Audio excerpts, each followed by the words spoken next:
Hey, bien bonjour à tous. Aujourd'hui, une vidéo sur les proportions. Et si, vous savez le machin qui fait que vous pouvez avoir un bras plus long que l'autre sur un personnage court sur pattes. Oui, c'est à cause des proportions. Plein de vidéos ont été faites avant moi et je vous invite donc à aller voir celle du dessinateur et de Tenchi Dream à ce sujet. Je les mettrai donc en barre d'infos et quelque part par ici ou par ici. Moi je vais vous donner des conseils et des astuces sur les proportions. Oh, je suis déçue. Moi qui voulais un cours sur la culture des poireaux dans le Loir-et-Cher.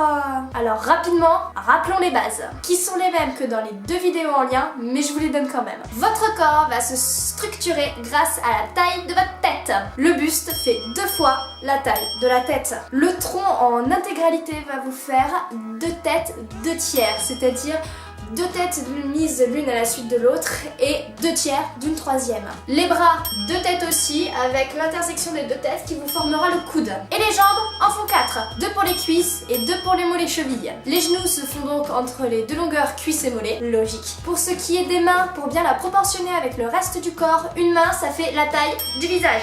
Et pour la longueur des épaules, on reporte une fois la tête à droite et une fois la tête à gauche, ce qui vous laisse les 2 épaules ici. Voilà en gros pour les bases. Maintenant, ce que je vous conseille lorsque vous allez faire le squelette de votre personnage, pour bien respecter la règle des têtes, prenez une règle, prenez la longueur que fait votre tête et reportez-la. C'est-à-dire que si votre tête fait par exemple 3 cm lorsque vous la faites en dessin, ça veut dire que là il y aura 3 plus 3, etc. Ce qui aide vachement. Ensuite, pour le cou, si vous regardez bien, on n'a pas un coup de bœuf de face. Le cou correspond à la longueur du dessous des yeux jusqu'au menton, c'est-à-dire approximativement la moitié de votre tête. Et chose importante, le cou part des oreilles. Sauf que de face, on le voit pas. Donc, de face, partez bien de là, pas de là. Si vous faites un perso de 3/4 ou de profil, on voit clairement que le cou part de derrière. Du coup, en partant de vos oreilles, votre cou va faire les 2 tiers de votre tête, en partant des oreilles. Pour ce qui est du visage, on va pouvoir le diviser donc en 3 parties. La première, qu'on va appeler le premier tiers, qui va être toute la partie du front. La seconde, qui va être les yeux jusqu'en bas du nez, qui nous fait donc le 2e tiers. Et le dernier tiers, sous le nez jusqu'au menton. Et normalement, vous avez 3 parties égales. Autre astuce, on part du visage vers un tout autre endroit. Oh, le nombril. Oh. Tu connais la blague du nombril? Non. Bril.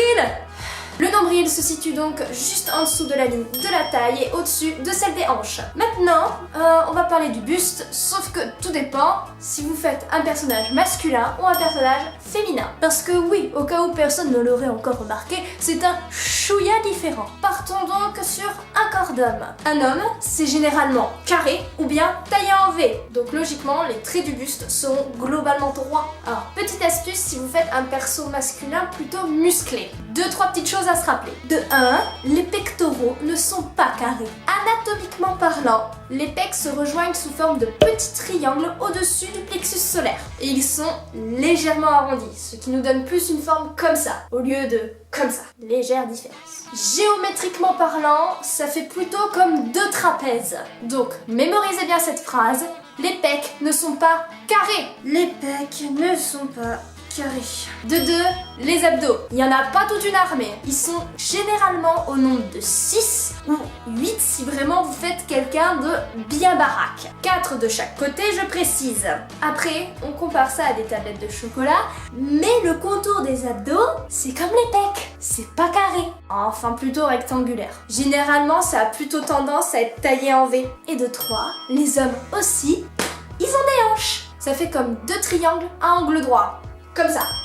Après, à vous d'adapter tout ça en fonction de la morphologie que vous avez décidé de donner à votre personnage. D'ailleurs, je vous conseille de vous aider avec un modèle. Ça marche super bien pour apprendre. Passons au corps de femme. Généralement, petit moyen mnémotechnique pour ceux qui débutent, une femme, ça a la même taille d'épaule que ses hanches. C'est une généralité, pas une vérité. Juste pour vous aider. Les femmes sont toutes avec des formes plus ou moins prononcées. Évidemment, on n'est pas toutes faites pareilles. La taille chez une fille, c'est également assez marqué, juste au-dessus du nombril. Tu connais la blague de... Chez une femme, on va avoir une morphologie beaucoup plus arrondie, basée sur une forme de 8. Après, les femmes, c'est pareil que les hommes. On a toute une morphologie différente. Donc en fonction du personnage que vous voulez faire, Je vous invite encore à aller regarder des modèles parce que vous voyez bien qu'on n'est pas tous faits pareil. Mais déjà, ça vous donne des bases. Rien n'empêche de regarder comment est faite la morphologie humaine sur internet pour vous aider à la reproduire correctement en dessin. C'est bête à dire, mais on apprend en recopiant ce qu'on voit. Ah, et aussi, avant de partir, je voulais vous préciser une petite chose. À la création de votre personnage, ne mettez pas les vêtements tout de suite. Mais pourquoi? Parce que on les mettra après quand la structure globale et la position de votre personnage sera bonne, parce que c'est ça qui donnera du mouvement à vos vêtements. Vous pourrez toujours tracer les vêtements, quitte à effacer les lignes du corps, mais au moins, vous avez votre base à suivre. Maintenant, à vous de mettre en pratique tout ça. En espérant que cette petite vidéo vous ait aidé, si jamais n'hésitez pas à mettre un pouce, un commentaire ou à la partager sur vos réseaux sociaux. Et nous on se dit à la prochaine dans une nouvelle vidéo. Ciao, prenez soin de vous et dessinez bien!